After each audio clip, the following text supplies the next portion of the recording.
Ito mga kadabarkads, hapon na naman. O nga pala, nagpaligo nga pala tayo ng mga kalapate kanina. Ayan o. Eh, syempre, luminis na naman ang mga singsing nila. Ayan. Kita nyo, nililinis na ng mga singsing nila. Nag-a-install talaga yung camera natin. Ayan. O, kita nyo, ang lilinis na mga singsing nila. O, update doon sa tinakay ni Iling. At nung puti, ito. Ayan o. O, ayan sila. Medyo maliit nga lang to. Oh, mukhang talaan, no? Oh. Ayan, mga kadabarkads. Tapon muna natin to. Ayan. Oo nga pala, hindi pa rin tayo nagpapakawala ng kalapate. Simulan nga nung may nawala tayong ibon. Hindi pa tayo nakakapagpakawala ulit. Ayan. Binabartolino ko muna sila at pinapagulang, lalong-lalo na to na umiiyak pa. Ayan, umiiyak pa kasi to. Ayan. Dito naman tayo sa pang-entry natin sa Kalapatids OLR. May problema ako mga kadabarkads. Tatlo nga to nun. Nang pang-entry nga natin dapat. Kaso nga lang, binigay ko kay Kalapangit yung isa, bali yung nestmate na ito. Tapos ang problema ko is, madidikyo nga itong kalapating to. Bali isa lang may entry natin. Kung bakit nga madidikyo, kasi nga itong kalapating to, may bulutong. Ako po, awit na, naloko na. Kung kailang ipapasa na sa Sabado, saka pa nagkabulutong.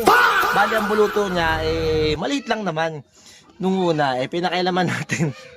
Ayun, yun. Ayun ang problema. So, sa pa yung pinakabulutong niya, bawal mag-submit ng may bulutong sa mga OLR. Yan, kasi madidikyo nga.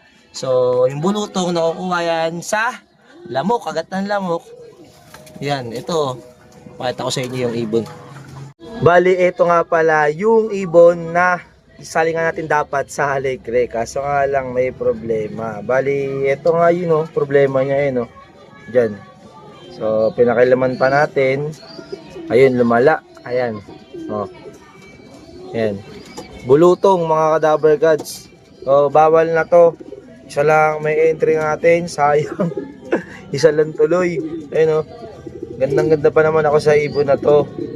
Tapos, siya pa yung hindi natin maikarga. So, isa lang ang may sasampa natin sa Kalapatids. Awit, sayang mga kadabarkads. Pero ganun pa man, sumusunod lang din tayo sa patakaran. Yan. Hindi natin kagustuhan naman na magkaroon to ng bulutong.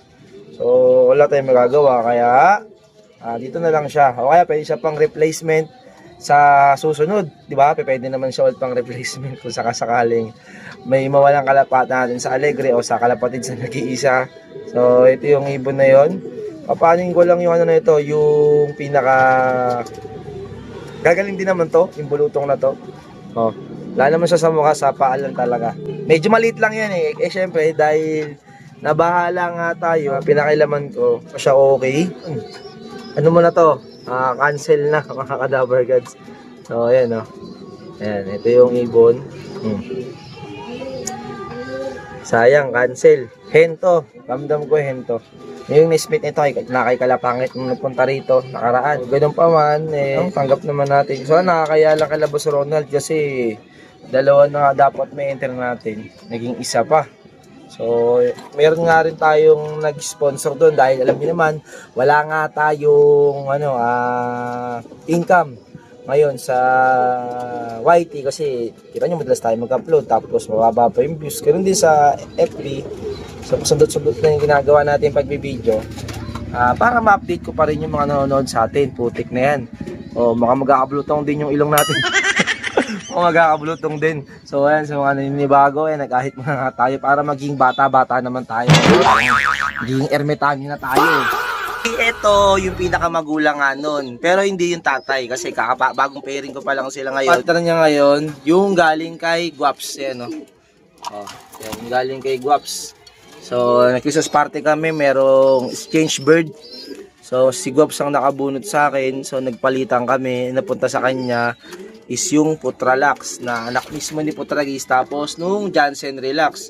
So, ayun, ang nakuha ni Guaps. Balugi si Guaps. Ito yung napunta sa akin. Bali, nilipad niya to. In-stop niya kasi nga daw, nag-molt. Kaya in-stop niya. So, ito yung bago nating pinag-prepare. So, yung nanay naman noon, nung pinakita ko kayo ng may bulutong, ito.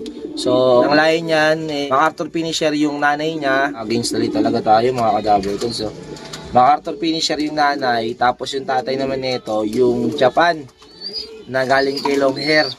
Ayan, gusto ka lang nawala dito sa breeder's loop natin. Ayan, nag-fly away goodbye.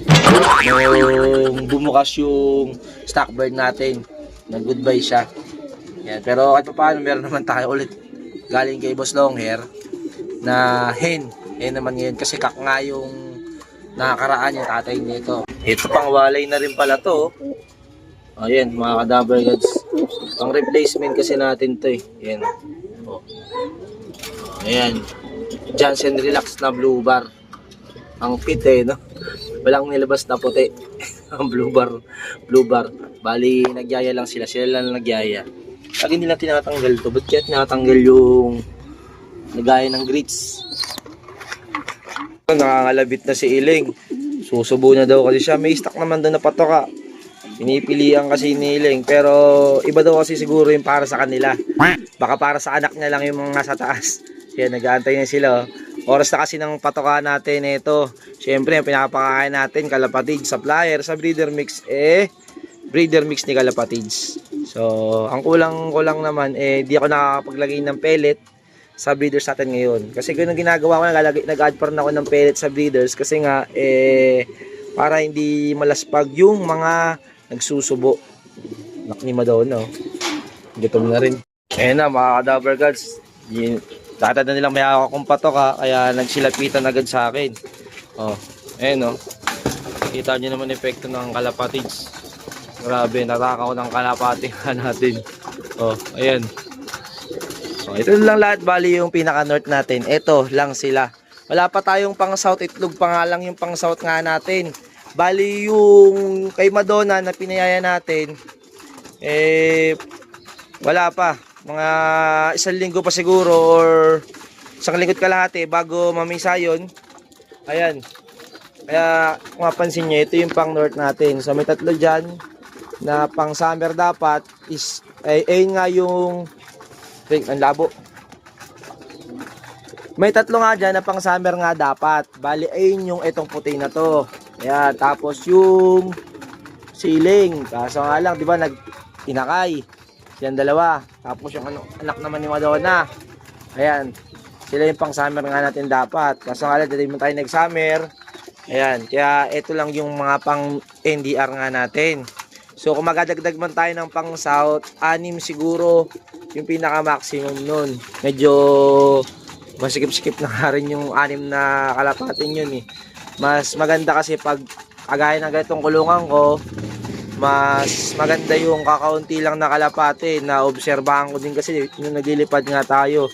Mas maganda yung condition kumpara sa marami.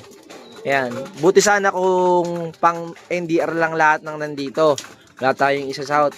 Mas maganda kasi kung ganun. Ayan, nag-against light talaga yung camera natin. Oh, may taho pa sa mga hindi pa nagme-merienda. Ayan, iwan ko muna yung mga kalapate natin. Oh, ayan sila. Oh. Eat all you can sila paghapon. Bali sa umaga, unti lang binibigay kong patoka. Tapos hapon na ako naglalagay ng maraming patoka. So, yun mga kadaver gods. Napasoya pa. No? Simbot na nila yung patoka nila. Ayan, simbot na wala ng laman. Okay naman natin sila. Pero bago sila mainom, ako muna ang inom ng soya. Not sponsored mga kadaver gods. So ilang bali, update ko lang kayo sa kalapati natin. Lalo na sa pack-entry nga natin sa Kalapatids. So yun nga natin may entry yung isa kasi nga may gawa ng meron siyang bulutong sa paa. So DQ siya. Oh, yun no. Oh, ang gusto pata nila kumain pa mga YB natin. Ayun lang for today's video mga kadaver gods. Maraming salamat sa patuloy na sumusuporta. Ako sa kadaver gods nagsasabing tomorrow Saturday. Goodbye. Peace.